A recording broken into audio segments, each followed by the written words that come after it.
Hello 啊，大家好啊，又係阿 Joy 啊，咁啊，今日星期日啊，2026年1月11號啊，晏晝差唔多5點啦，仲有幾分鐘，咁呢就放假啦嚇，星期日，唔知大家有啲咩做啦嚇，咁我今朝呢，就同幾個朋友呢，就去咗呢個上水啊，喺彩園路嗰度呢，就有個起點，然後就跑到去差唔多羅湖邊界一個叫德月樓嘅地方來回啦嚇，咁啊跑咗個10公里嘅賽事，咁呢就跑完呢，就我發覺呢條路線呢，就都一來風光都幾好啦，沿住唔同河跑啦。第二樣嘢呢，就發覺佢雖然大部分都係平嘅，咁但係呢，佢就始終都有少少落斜，同埋跟住有少少上斜位嘅。咁呢，因為咁講上完斜就有落斜啦。咁上斜我相信大家應該都冇乜話特別嘅。可以講嘅其實，但係咧落斜跑咧就係我今日想同大家講嗰個話題啊。點樣你可以利用落斜跑呢樣咧，去即係提高自己嘅成績啦，亦都有機會可以減少自己傷患呢個情況咯。因為咧就大家唔知有冇試過啦嚇，即係跑山或者長跑啦嚇，經常練習嘅時間都梗會避免唔到一啲落斜位嘅。咁啊，有啲人咧就盡情咁樣放落去，有啲人咧就收慢，咁咧仲有啲仲要係收慢到咧個身體咧就向後傾，咁啊直情咧就係我今日見到有個情況，有啲即係太斜嘅落斜位咧，咁明明有個女跑手佢好輕盈嘅喺我前面嘅，但係去到呢個斜位嘅時候咧，佢突然間就係做呢個動作啦，收慢向後傾，咁咧即刻就墮後咗啦，咁我就放咗佢啦，咁啊。但係咧，我想講啦嚇，咁係咪一件好事咧？咁我亦都想分享下我之前咧，就因為即係可能處理得唔好啦嚇，就搞到有啲所謂一個叫做外國都好興嘅叫 Runner knee，即係溫拿嘅膝頭哥啦嚇，跑者膝啦嚇，咁啊膝頭都痛咗一段時間嘅。咁啊今日就想同大家分享呢樣嘢。咁啊落斜跑究竟係點樣跑先至啱咧？咁啊少少經驗嘅之談啦，即係我跑年嘅年資。即係由我即係讀中學一路跑到依家嚇，接近50歲，我諗都跑咗40年都有嘅。咁啊馬拉松亦都跑咗差唔多，計埋啱啱年頭呢一個咧，都跑係咪64個咧？我要數下先，係啦，即係總之超過60個馬拉松。咁啲人成日都有個問題問我，喂，你跑步跑咁多，你膝頭哥冇嘢咩？咁我可以好100%肯定話俾你聽，如果我今日個成績做到可以10公里跑到46分尾啦嚇，接近47啦，咁我相信應該膝頭哥係冇嘢。如果有嘢，我一定跑唔到咁嘅速度嚇，即係咁嘅年紀跑咁嘅速度啦嚇。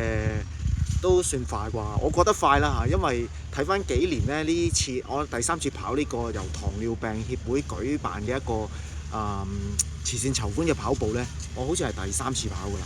第3定第4次我唔記得咗，咁啊，但係成績呢次係最好成績嘅。咁啊好啦，首先講一講啦嚇，即係落斜頭先咪講有2大派嘅，咁你睇下自己屬於邊一種啦。咁啊其實咧落斜跑睇落好簡單，咁啊實際上咧就你嗰2派咧，即係好似我咁啊嚇，即係放鬆順勢跑咧，同埋另外一種就係即係收慢嚟跑啦。咁我先講啦嚇，第一種咧放鬆跑、順勢跑。即係簡單咩跑法咧，就係唔好刻意去收力咯，保持身體微微咁向前傾，咁啊順住地心吸力自然咁樣加速落去。咁啊呢種跑法咧個好處就係咧，即係速度快啦、流暢啦，仲可以咧即係減少，即係某程度其實我依家覺得咧，咁樣反而係會減少到個膝頭哥嗰種壓力嘅。咩壓力咧？就係嗰種你剎車嗰種壓力啊。咁啊，但係都有代價嘅。就係其實你大腿前腹嗰個股四頭肌咧，其實個耐力要求好高嘅，即係跑完咧係攰之餘，有時係會痛添嘅，肌肉痛啦。咁第二種咧就係好多人都有機會做到嘅，就係咧，即係特別係遇到啲好斜嘅位咧，就會收慢速度，咁啊仲要身體就向後傾，好似向後坐嘅速度咁樣慢慢咁跑落去。咁但係呢種跑法咧，其實係用你個肌肉同埋膝頭哥去剎車嘅。咁啊，係個情況咪就係希望唔好自己衝得太快咯。個優點就係夠安全感。咁啊，即係初學跑山或者跑啲唔係平路嗰啲人嚟講咧嚇，係好嘅。咁但係咧，佢個缺點咧，如果你長期都係咁跑咧，就係致命嘅。即係未必係致命嘅，即係我哋所謂即係唔好啦。就係第一，你速度大幅減慢啦嚇。完全即係浪費咗你落斜嗰個免費嘅加速嘅機會啊，係咪啊？即係你有幾可你跑跑平路，突然間你加速都要用力㗎嘛。但係你落斜就係一個免費嘅加速嘅禮物。咁啊，第二咧，膝頭哥咧，其實咁嘅動作咧，承受超大嘅壓力咯。即係你長期咁樣跑咧，其實即係會傷到個膝頭哥咯。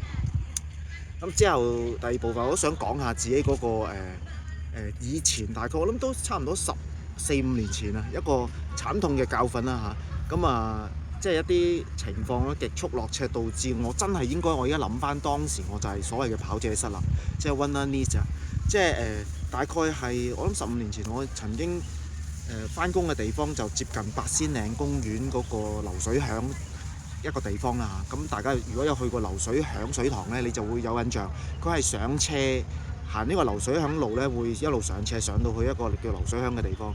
咁我食飯嘅時間就同朋友就跑呢段路啦，即係先跑一段平路，跟住就會上斜，上到去到頂咧就極速頂翻落嚟啦。咁當時我覺得咧，即係落斜衝得好快好爽啦嚇，咁完全都冇諗過啲姿勢嘅問題嘅。咁但係咧，久而久之咧就出現咗個跑者失啦嚇，即係個膝頭哥冤冤地痛啊，嗰種情況咧，即係你係點樣形容俾你聽咧？即係如果有嘅就會明嘅，即係冇呢啲咧，我希望你如果發現到你就算你唔跑，嗰個膝頭哥都冤痛嘅，甚至乎你靜止坐喺度休息嘅，搭車坐小巴一啲凳唔係好高嘅，你即係嘅時間咧就特別冤痛嘅時候，呢啲就係跑者失啦。咁咧即係話其實原來咧，就算我係順勢咁樣放落去咧，都唔可以亂咁嚟嘅。即係極速落斜嗰個衝擊力咧，其實比起我哋平步跑步已經係好大。咁所以對膝頭哥個軟骨同肌肉個負荷咧係真係好大嘅。所以咧，大家千祈咧就唔好即係好似聽完我開頭咁講，喂順勢跑啦，咁樣就以為落斜就係唔踩油門咁樣衝落去咁啊最好。其實都要即係睇翻個情況嘅嚇。即係如果唔係咧，就變成你膝頭哥嗰一種傷患嘅陷阱咯。咁嚟緊第三部分我都想講，咁點啊？即係有啲咩方法啊？即係科學啲嘅方法。其實點解或者先講下點解你唔好順勢，即係順勢跑係好過嗰個剎掣跑咧？咁首先你向後傾，收慢個速度。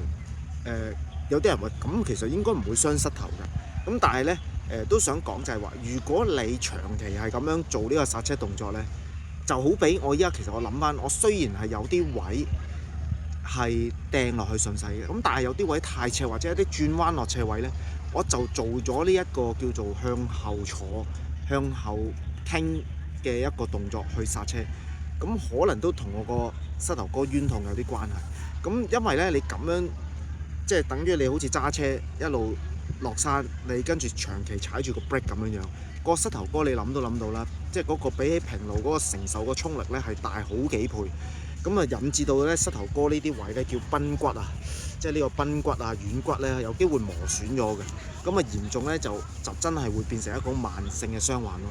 咁好彩啦嚇，即係呢度講翻少少，我咁究竟我呢個情況持續咗幾耐咧？我諗唔係以禮拜計，亦都唔係以月計，係用年計。我差唔多可能年幾兩年咧，就先至好似冇咗呢種情況。咁所以真係盡量要避免。咁講翻啦，咁相反，咁你保持微微向前傾，順勢咁樣即係放鬆咁樣落去嚇，其實就可以將啲衝力咧分散到你嘅唔同嘅肌肉咯。咁唔會集中咗，淨係喺個膝關節嗰度。咁呢種先係所謂啲 advance 少少嘅跑法咯。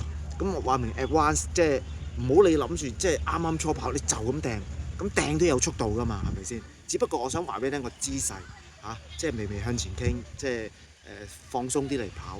咁好啦，咁最後呢部分我都想講，咁我簡單咁講點樣跑咧嚇。其實新手老手都啱用嘅。咁俾幾個安全嘅又安心嘅守則俾大家啦嚇。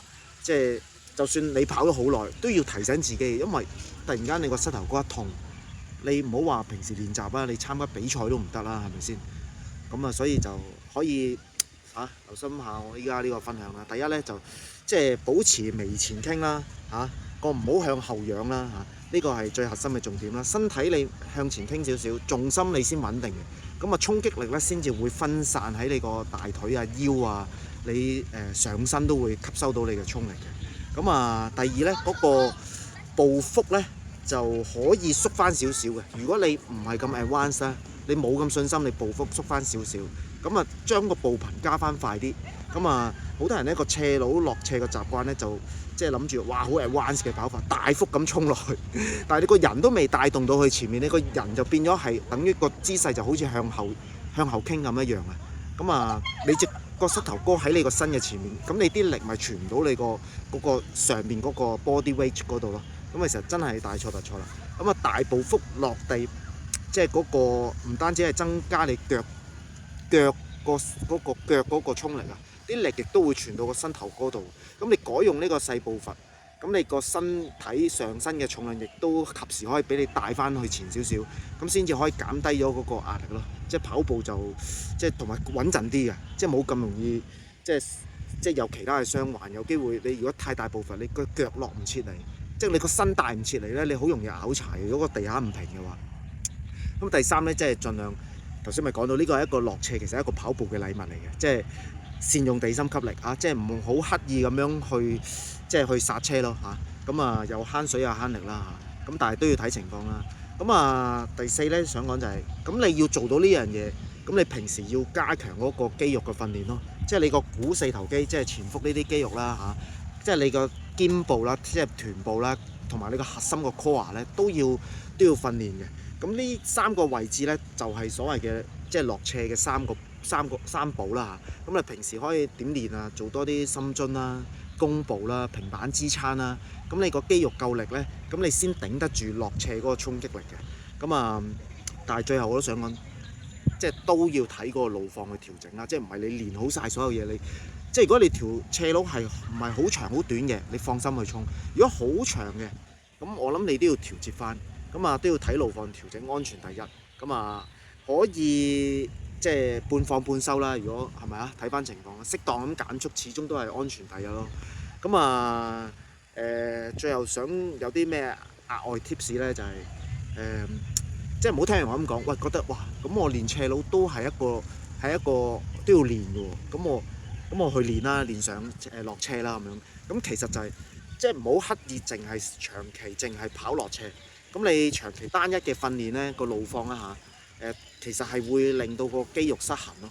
咁平路係最理想嘅，咁但係有平路，如果你適當你嘅訓練路段都有適當嘅上斜，亦都有落斜咧，其實咧就係一個全面啲嘅鍛鍊咯，就唔會話你單一咁樣嘅訓練咧，令到你個肌肉失衡啊，股四頭肌咧，即係因為你咁樣落斜練得太強啦，咁啊個臀部同後腿肌嗰個肌力咧就弱翻咗，咁啊反而咧會容易受傷咯。